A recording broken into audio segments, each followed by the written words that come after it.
Himmatnagar post ઓફિસને બોમ્બથી ઉડાવી દેવાની ધમકી મળી છે। Story report by Jitendra Solanki, Sabarkantha.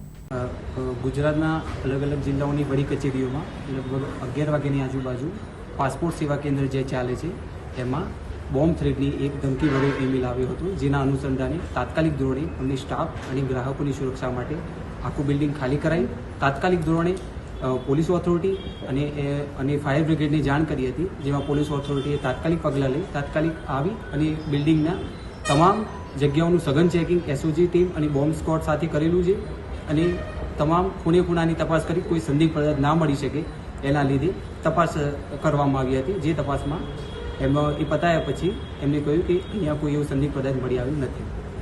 હાલમાં શું પરિસ્થિતિ છે? હાલની પરિસ્થિતિમાં અત્યારે હાલ એમનું સઘન ચેકિંગ પૂરું થઈ ગયું છે અને પૂરું થયા પછી એવું કોઈ સંદિગ્ધ પદાર્થ મળી આવેલું નથી અને રાબેતા મુજબ કામગીરી હવે ચાલુ થઈ ગઈ છે પોસ્ટ ઓફિસની।